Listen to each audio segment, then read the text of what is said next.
There's a number sitting at the bottom of a British Columbia court filing right now that everybody talking about Drake being a billionaire needs to look at one time before they ever use that word again. Not the streaming number, not the chart number, not the Spotify monthly listener number that gets screenshotted every Monday morning. The other number, $4,609,455.72. That is the figure that Aubrey Drake Graham's company, October's very own, the brand with stores in Toronto, Los Angeles, New York, Las Vegas, and London, the brand with Jordan Brand attached to it, the brand that was supposed to be the post-music empire. That is the figure OVO walked into June 2026, still owing to a lender, after signing a forbearance agreement in March admitting they owed it, after making a partial payment in May from an account that was not even OVO's own account, and after then turning around and telling that lender that, actually, on second thought, they do not owe anything else. And while the lawsuit over that exact number is being filed in a Canadian courthouse, the same week, a completely separate report drops that Drake is in advanced talks to sell 50% of OVO to a $12.7 billion licensing company that has Rocawear, Sean John, and the estate of Marilyn Monroe sitting on the same shelf. 2 stories, 1 week, and the team running the narrative wants you to look at one of them and not the other. I am going to show you both. And when we get to the section where I lay the ARI complaint side by side with the ABG report, and I promise you we are getting there, you are going to understand that everything the so-called boy has been doing for the last 12 months, from the ICEMAN rollout to the UMG lawsuit to the sudden interest in selling half his own company, has not been the chess move the stands keep telling you it is. It has been the move of a man whose financial architecture is bending underweight that the public never knew was on it. Drop your thoughts in the comments, hit like, and subscribe. Let's get into it. Now, before we go a single sentence further, I need to make sure everybody is operating from the same map, because the OVO that lives in fan tweets and the OVO that lives in a British Columbia courthouse right now are not the same company on paper. Let me give you the actual shape of what we are talking about. October's very own started in 2008. Drake, Oliver El Khatib, and Noah 40 Shebib, 3 Toronto guys building a music collective that nobody outside the city knew the name of. 15 years later, that collective is a global luxury streetwear operation. Flagship stores in 5 major cities across 2 continents. Licensing partnerships with the NFL, the NBA, the MLB, the NHL, Disney, PlayStation, Chelsea Football Club. A $10 million deal signed with Nike's Jordan Brand in 2013. The Nocta sublabel that launched with Nike in 2020 and turned into one of the most watched apparel collaborations in the league. Cumulative revenue approaching $400 million since 2019. $72 million in revenue in 2024 alone. The brand is real. The cultural footprint is real. I want to say that twice because the next set of numbers is going to sound like I am trying to bury OVO, and I am not. The brand exists. The brand has produced. The brand has done what almost no artist-owned label in hip-hop has ever done at this scale, which is generate 8 figures a year independent of the artist's release schedule. Now, with all of that locked in, here is the part that the court filing forces into the conversation, because the same document that lists the $72 million in 2024 revenue also says, and this is from the complaint itself, that OVO posted approximately $8 million of negative EBITDA in 2024 and roughly $12 million of cumulative losses across the 2022 to 2024 window. $72 million coming in the front door, $12 million in losses out the back, 5 flagship stores, premium pricing, Jordan Brand on the cap table, and the company is bleeding. That is the gap between the brand you see on Instagram and the brand that lives on the balance sheet. And that gap is the entire story. So watch the timeline with me, because the dates here are the thing that matters. May 2025. And remember what May 2025 looked like in the public conversation. May 2025 is the middle of the post-Kendrick fallout cycle. May 2025 is when the Drake camp is doubling down on the billionaire framing, the mogul framing, the we are bigger than the music framing. In that exact month, OVO walks into a room with an investment firm called Applied Real Intelligence. We will call them ARI for the rest of this video, because their name shows up about 40 times, and OVO asks for capital. They get it. A $10 million senior secured credit facility. Secured by what? By the OVO intellectual property, the trademark, the owl. The brand itself. The thing that makes OVO is now the collateral on a $10 million loan. 2 months later, July through August 2025, OVO takes on another instrument from the same lender, 5 separate convertible promissory notes totaling approximately $5.2 million. So inside a roughly 90-day window, in the middle of the period where the public is being sold the idea of untouchable mogul status, OVO is privately stacking just over $15 million of institutional debt from one lender, with a brand IP on the hook. And what are the stakes here? The stakes are not just whether a $4.6 million invoice gets paid. The stakes are whether the company that built 15 years of luxury exclusivity gets to keep controlling its own creative output, or whether the people who hold the paper on that company get to decide what gets stamped with an owl from this point forward. That is the personal stake for Drake.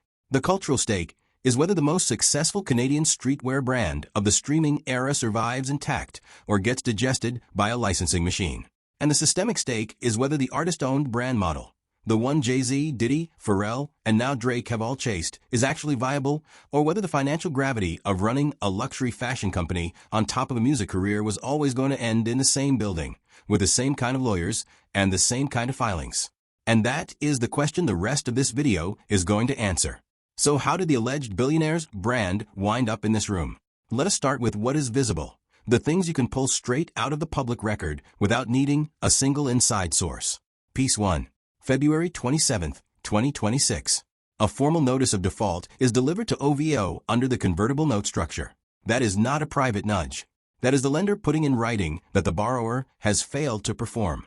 Now most companies that get a default notice scramble, restructure, refinance. OVO does something interesting. OVO does not pay, but they also do not run. They negotiate.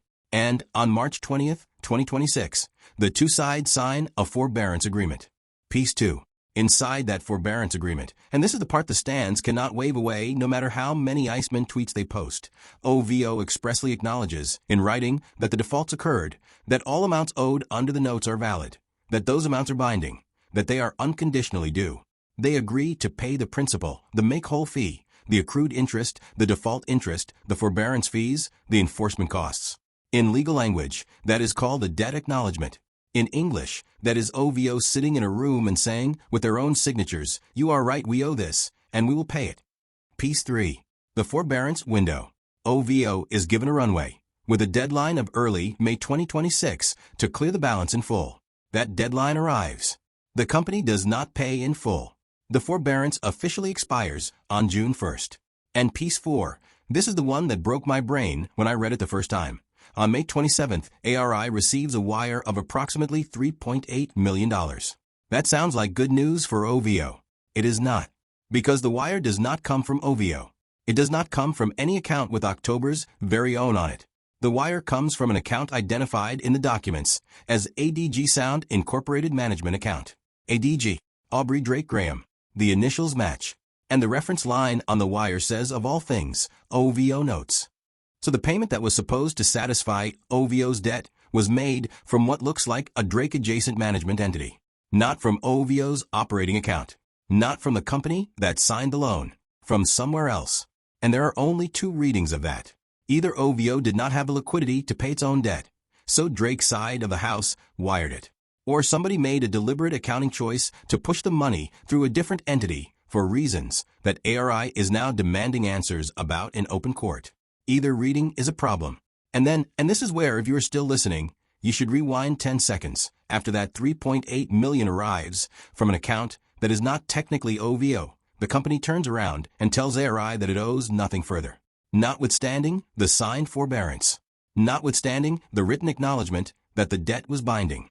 Notwithstanding everything they put their initials on in March. The position is now that the remaining $4,609,455.72 is not owed. That is not a number I invented. That is the exact figure in the June 11 filing. Does everybody understand what that actually is? You signed it. You partially paid it from a side account. And now you are telling a court you are clear. That is not a business dispute. That is a contradiction with your own signature underneath it. And oh, do I have more for you? Because everything I just laid out is only the first lane of the highway. The second lane is the one the fan framing machine has spent this entire week building parade floats on top of. And the OVO stands defending the chess master narrative are really not going to like where this section is about to go. Pay attention to the next 10 minutes, because the part where the lawsuit names a deal that was never disclosed is coming. And once you see it, you cannot unsee it. Because the same week the ARI complaint hits the British Columbia docket, Puck News drops a separate report that Drake's team is in advanced discussions with Authentic Brands Group to sell a 50% stake in October's very own. ABG, for the people who do not know the name, is a $12.7 billion global licensing platform. They own Reebok. They own Champion. They own Sports Illustrated. They own Forever 21. They own Brooks. They run the licensing for Elvis Presley's estate, Marilyn Monroe's estate, Muhammad Ali's estate, and Shaquille O'Neal's name and likeness. According to the reporting, a share purchase agreement is targeted for September 2026, with a full transfer planned as early as February 2027. Nothing is signed yet. Nothing is closed yet. But the talks are described as advanced, and the fans went to work in real time. The chess narrative reactivated within hours. Drake is collecting brand infinity stones. Drake is making the billionaire chess move. Drake is too smart for the average ear to understand. Now hear me very carefully. Inside the ARI complaint itself, not on Reddit, not on a fan account, inside the actual filed legal document, ARI references OVO's ongoing discussions with Authentic Brands Group, and the complaint specifically claims that under the governing financing documents, OVO was contractually obligated to disclose material business updates and strategic corporate developments to ARI as its secured lender. And per the complaint, those negotiations were never disclosed. Let that sit. The company whose IP is the collateral on a defaulted $10 million loan was, according to the lender, in active talks to sell half of itself to a licensing platform, and never told the lender holding the lien. That is not a chess move. That is a move you make when you are trying to refinance an obligation by bringing in a buyer before your existing creditor can fully enforce. And that is the read sitting in plain English in the public docket. Does the so-called boy realize how this looks when you put it on one canvas? The brand IP is pledged. The lender is owed. The borrower is disputing. And the borrower is allegedly simultaneously shopping a 50% stake in the same asset to somebody else without telling the people holding the lien. The third piece of cultural evidence, and this is the one that should bother any real OVO supporter, is what this kind of structural move says about how the people closest to Drake are advising him right now. Because somebody around him greenlit taking on $5.2 million in convertible notes on top of a $10 million secured facility in the middle of a year where the cultural temperature around the artist was the lowest it has been in a decade. Somebody around him greenlit the strategy of partially curing a default with a wire from a side entity and then arguing the rest of the debt was extinguished. Somebody around him greenlit walking into ABG talks while a senior secured lender held collateral on the very thing being negotiated. Those are not the moves of a war room operating from a position of strength. Those are the moves of a war room triaging. And the fourth piece, the one that ties the cultural read together, is the silence from the usual defenders. The bloggers who normally show up in 3 minutes to spin a Drake narrative were noticeably slow on this one. Why? Because there is no spin. There is a signed forbearance, a partial payment from a side account, a disputed balance, an undisclosed sale negotiation, and a lawsuit. There is no version of those 5 sentences that turns into a Vlad clip about they don't want to see him win. Now I will give the counter-argument its moment, because real analysis demands it. Yes, the ABG deal, if it closes on the rumor terms, could generate enough cash to settle ARI and walk away clean. Yes, Drake retaining 50% and a creative role is a better structural position than what Jay-Z accepted with Rocawear at full sale. Yes, companies restructure debt all the time without it being a death sentence. All true. And none of that changes the fact that the path being walked right now, disputed debt, undisclosed negotiations, partial payments from side accounts, is the path that historically ends with the brand surviving in name and dying in identity. So now we have to talk about why. Now I want to shift gears entirely, because the lawsuit and the ABG report are the entertainment surface of the story, and underneath them is the actual conversation that nobody on the pro-Drake side of the internet wants to have. And the conversation is this. The artist-owned brand in hip-hop is the single most fragile asset class in the modern music industry, and the OVO situation is not an isolated event. It is the latest chapter in a documented pattern that the genre keeps walking into eyes open generation after generation, because the upside narrative is more emotionally satisfying than the downside math. The first systemic angle. Jay-Z sold Rocawear to Iconic's brand group in 2007 for $204 million, when the brand was reportedly doing $700 million in annual sales. Within a decade, Roqueware was a licensing ghost. The cultural relevance evaporated. The product became a shadow of what it had been. The name still exists. The identity does not. Diddy sold roughly 80% of Sean John to Global Brands Group for an estimated $70 million.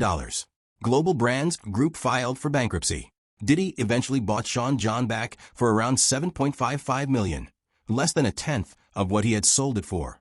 Pharrell sold half of Billionaire Boys Club to Iconics and spent years working to recover his share. 3 different eras, 3 different artists, 3 different price tags, the same exit shape. That is not coincidence. That is a structural reality of what happens when a brand whose value was built on scarcity, exclusivity, and cultural taste-making gets transferred to a licensing platform whose entire business model is the opposite of those things. The second systemic angle. Licensing companies are not in the business of preserving exclusivity. They are in the business of extracting maximum value from intellectual property through volume distribution, sub-licensing, category extension, and brand spread. Those are not bad words. Those are the literal mechanisms of the business model. And every single one of those mechanisms is in direct opposition to the strategy that built OVO's cultural equity in the first place. OVO became valuable because you could not get it everywhere. OVO became valuable because the drops were limited. OVO became valuable because the owl on a hoodie meant something. The moment a licensing partner with a $12.7 billion mandate gets 50% of the cap table and any voice in distribution strategy, the pressure on that model is structural. Even if Drake retains creative control on paper, the financial incentives of the partnership pull toward broader distribution, lower price tiers, more SKUs, more categories, more retail. That is not a conspiracy. That is the explicit pitch that ABG makes to acquirers. We scale your brand. Scale is the enemy of cool. The third, systemic angle. And this is the one that ties the whole thing back to the music side of Drake's business. The OVO situation does not exist in a vacuum. Drake is currently in active litigation with Universal Music Group over the Kendrick Lamar, Not Like Us matter. His label deal situation, his publishing exposure, his relationship with the distribution machine that controls his recorded output. None of those are settled. So you have a recording artist whose label relationship is an open court, whose brand company is an open court with a separate lender, whose brand IP is pledged as collateral, and who is reportedly in undisclosed negotiations to sell half of that same brand to a licensing platform. Every one of those threads pulls cash flow in a different direction. Every one of those threads requires legal spend. Every one of those threads creates execution risk on the others. That is not the financial picture of an untouchable mogul. That is the financial picture of a man whose holding structure is doing more work than the public has been allowed to see. And once you understand that the 3 threads, the UMG litigation, the ARI lawsuit, and the ABG negotiation, are all happening in the same calendar window, you stop being able to read any one of them in isolation. They are one story. The chess pieces are not moving across 3 boards. They are moving across one.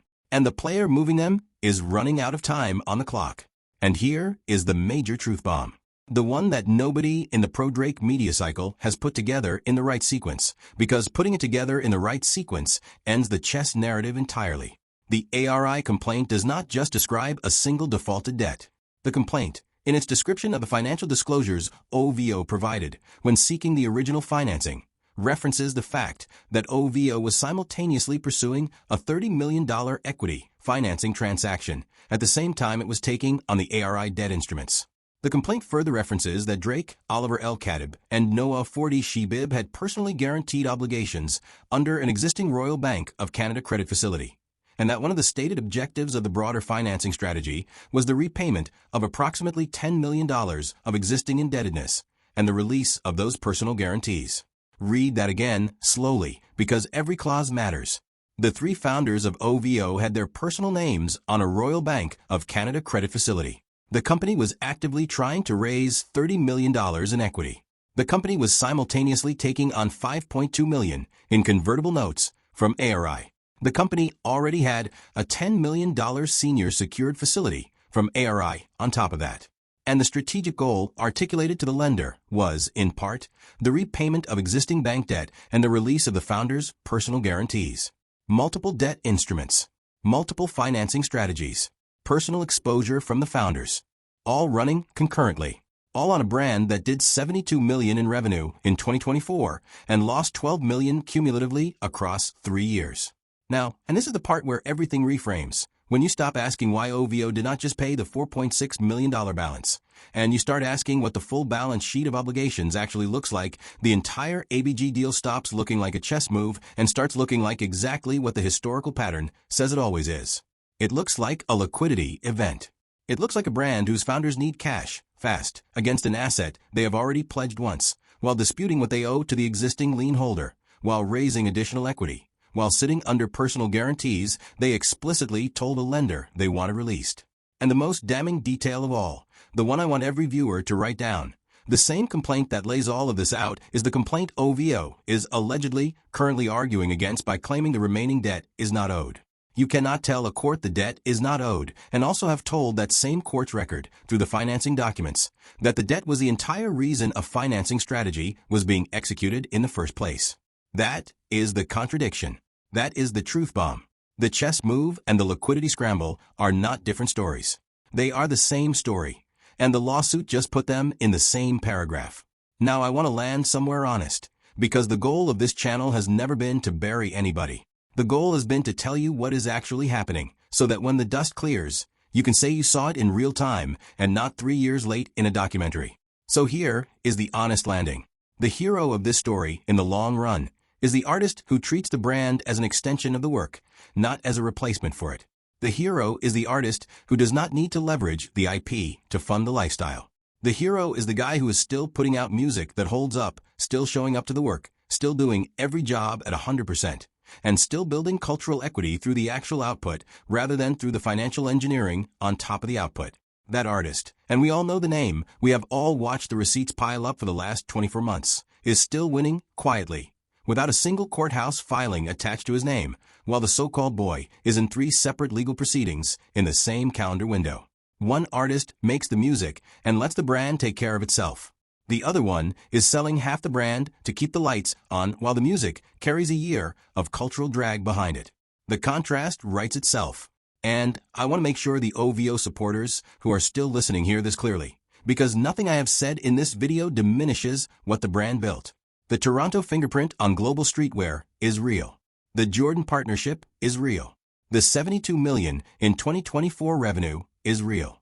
The owl meant something for a reason. The question is not whether OVO existed. The question is whether the OVO that comes out of this restructuring is the same OVO that went into it. And the historical evidence, Rocawear, Sean John, Billionaire Boys Club, says that when a brand built on scarcity meets a licensing platform built on scale, the brand survives in trademark and dies in identity. Drake retaining 50% is a better structural position than what his predecessors accepted. And that matters. But the economic gravity of the licensing model is not something a 50% retention clause overrides. It is something the licensing partner's distribution strategy overrides everything else with. The right artist, the disciplined one, the one not in court, the one whose name is not on 3 different filings, is still in the position the culture rewards in the long run, which is the position of being able to make the next move from a place of choice instead of a place of obligation. That is the difference between a winner and a marketed winner. And the receipts, for once, are not on Twitter. They are on the British Columbia court docket. This is only the beginning of this story, and I need you to understand that very specifically. The ARI lawsuit is the public phase of a financial restructuring that has been quietly running since at least May 2025. There are at least 3 separate instruments referenced in the complaint: the $10 million senior secured credit facility, the $5.2 million in convertible notes, and the Royal Bank of Canada facility carrying the personal guarantees, and only one of them is currently in active litigation. There are 2 specific developments I'm going to be watching, and you should be watching them too. The first is the OVO legal response, which under British Columbia provincial court rules is due within 21 days of the filing. How OVO's legal team chooses to argue that the remaining $4.6 million is not owed, after their own signed forbearance agreement acknowledged it, is going to tell us everything about whether they have a real legal theory or a stalling strategy aimed at the ABG closing date. The second is whether the ABG transaction actually closes on its reported September 2026 share purchase target, because if it does, the sequencing of that deal against ARI's lien on the OVO intellectual property is going to be one of the most watched structuring stories in artist brand history. Subscribe right now, Because when that OVO response hits the docket, we are breaking it down line by line, the same way we just broke down the original complaint. And if you want to understand how the Drake versus Universal Music Group situation connects directly into this, how the label deal, the publishing exposure, and the brand collateralization are all part of the same financial architecture pulling on each other, that breakdown is already up on this channel, sitting one click away, and it is the missing piece that turns this entire story from a celebrity drama into a complete picture of what happens when the moguls run out of runway. Click it now. Do not wait, because the next filing is coming, and you're going to want to already know the map by the time it lands.